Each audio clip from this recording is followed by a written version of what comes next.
Does this look good? I want to have the conversation of like how really awkward it is to film a YouTube. Like it's hurting me right now. Just every word that comes out hurts. I'm trying to keep busy, but if you're watching this, you probably came from my TikTok. I don't want to be, hey, what's up you guys? Welcome to my channel. This is how we're gonna, but it always comes off that way.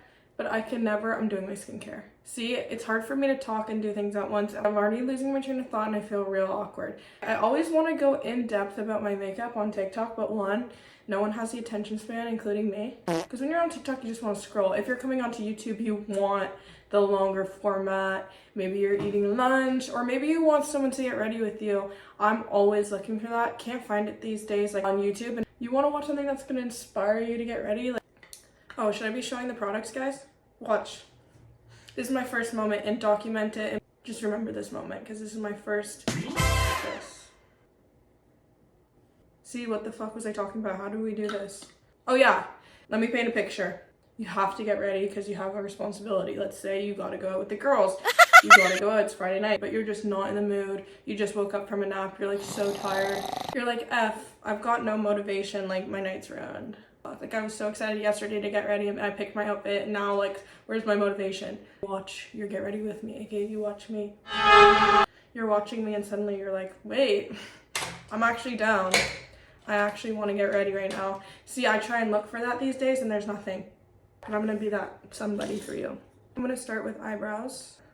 Hello? And a boxy charm, and I really like it. I really like the, oh, this is cool, guys. So I should probably talk about myself. I'm a makeup artist. Literally don't talk about myself at all on TikTok or show my personality because not taking myself seriously and being like myself almost feels like I'm taking myself more seriously. Maybe because it's vulnerable. I don't know why my brain has a problem with that. And a little angled brush, color similar to your brow. Most of my shaping comes from concealing them because I still like to do that. Back about me. And I'm a makeup artist freelance.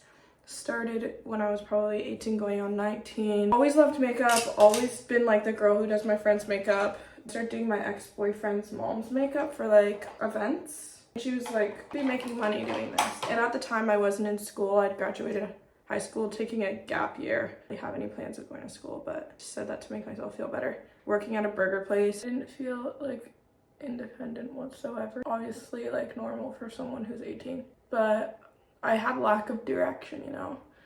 I pulled the trigger, went to school. Rather than like skill, because I think every makeup artist kind of has their own style and techniques, it helped me learn about the industry, which I didn't know anything about. And I started making TikToks. It started kind of taking off. Keep in mind, I'm from Toronto. Obviously, Toronto's a popular city, but there wasn't like a ton of people around me doing it, and I felt kind of embarrassed. I'm just setting my eyes with one size powder. And then I started building clientele and realizing like, oh my gosh, this is actually working. Maybe actually do this. Natasha Denona. So I kind of just put that all over the lid. The Ariel brushes, they're my favorite. An angled brush and the darker shade in this palette. Make sure that all of your fallout and whatnot is off your face. Doing a little under eye cream. My real favorite thing to do under my base is Glossier Future Dew. Me personally, I've been starting with concealer. I think I can get a lot done with concealer. Tower 28 concealer, concealer, concealer. Honestly too close to my skin tone, so it sometimes kind of takes away some dimension once I put on my full base, so I'm gonna add a little mixture. But if you get your proper shade, you should be just fine with this one. That's my placement, my go-to placement for all clients, no matter goddamn what, it always works. Hourglass concealer brush, give it a little spritz. My under eyes last. I use my brush sort of like how you would use a beauty blender, with the occasional stroke, but mostly I dab. You don't need to cover the whole forehead, just the center. Here, that's our redness. Again, it might look crazy before we add on our other base products. It might look like a little bit like there's some missing puzzle pieces. I'm blending out my under eye again, just dabbing. And I'm kind of avoiding where I will put contour because it's just unnecessary. I get coverage from every step. A huge part I think of technique is how you use your brushes. Like I think a client can use every single product and then get a different result if they're not like using the subtle techniques, like how do I blend? How do you blend? You know, I'll go with my Ultra Peach powder and only set my under eyes so they don't crease. Everything else can stay put. Using a powder puff always, creases are all blended out before I set. Because remember, you're setting. Whatever's there under your eyes is going to be set there for the night. So if there's a crease, pretty much setting it in place forever. I always dab off the excess, immediately go right into that inner corner. Don't bring it too far out because I still have cream to use there and I don't want it to get mucky. You can see the shine everywhere else, but my under eyes are blurred. Setting spray. That one. This is a very thin formula. It's the MAC Studio Fix, or Studio Radiance, sorry. Normally I would use an e.l.f. complexion brush, but don't know where that is, so I'm just using this random brush. Filling in the gaps. If you want a lot of coverage, this isn't the best option. You'd be surprised with all the different cream products how much coverage you get, and you don't always have to just rely on the foundation to do that. Down the neck, of course. Using this product that I just started using. Go-to is e.l.f. Halo Glow, but it's slippery, it moves, so this is what I've been doing. Brush, dip into this bronzer. I find that if I put it directly on my face, it does the little stainy thing where you can see exactly where I applied it. This stuff does blend quite nice. I don't take it past my pupil. That's where you get muddy, and that's where you start looking like you got a 4 o'clock or 5 o'clock shadow, what is it? And that's where I teeter on chaff territory. Not that that's a bad thing, but it's just not my style. When I do contour on myself, it's kind of hidden because of how bronzed I like to be, and that down your neck. I'm starting to look bronzed now, you see. Then once I've laid down that's when I get the Halo Glow. I end up using a lot less. It's gonna give me like such a stunning shine. I'll put a little here. This is really good for a body glow too. At this point now, I'm looking real bronzed. I'm using the Charlotte Tilbury. This one's a little too light for me, this one's a little too dark for me, so I'm gonna mix them. On the apples of the cheeks, I mean, it is always a risk to apply these stuff directly to your cheeks, but I don't really care.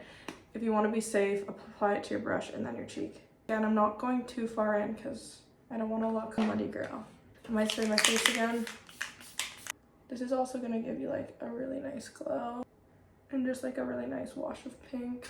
This is where I start to look a little bit more normal because I'll grab my powder puff in my same one size powder and I'm going to set very precisely.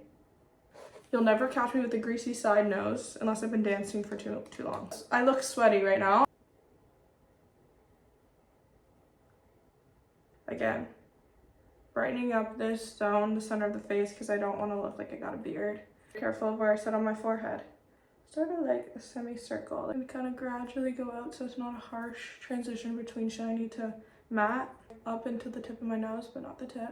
If I really want my makeup to last, I'll do this and then this. Right now, my cheeks look intense, but they're gonna soften. A little nose contour. I don't know what I've liked recently for my lips. Using this. This is the Morphe Soulmate shade Whipped. Just following the shape of my lips. Trying not to overline the sides.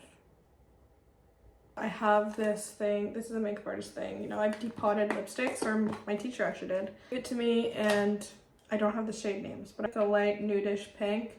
Putting that in the center, blending it into my lip liner. Not bad. This'll do. When I find a lip combo I love, I'll let you guys know. And just smoke out my lower lash line just a little. Last but not least, I mean, this isn't really a good makeup day, which sucks because it's my first video. Now let's take out my hair. I did my hair myself. It's nothing special. That's another thing. I don't know what I like for my hair. Let's move some shit back. Oh. Is that the word? Oh fuck. Oh, it's a bit curly for the rest, but it's really weird. I don't really like that. I would say that was quite the transformation. I'm gonna go get dressed and I'll be right back. Final look. It is my birthday next Monday, September 9th. Mark that in your calendars. So this is a good to like practice what I want to do. Even though I'm not gonna be going out because everyone's back in school. Probably just go out with my boyfriend and my best friend. But yeah, I hope that was as in-depth as you guys wanted from me. Guys, that's it for my first YouTube video. This took a lot of courage, strength, and I hope you guys enjoyed. If there's anything you'd like to see, I'm fully expecting this to get 10 views. So I don't mind if you're one of the 10, request down below what you'd like to see from me and maybe I'll do it. And I'll have my nails done next time. Bye. Should I have a trademark? What should my trademark be? And that's all for today. Comment down below what my trademark should be.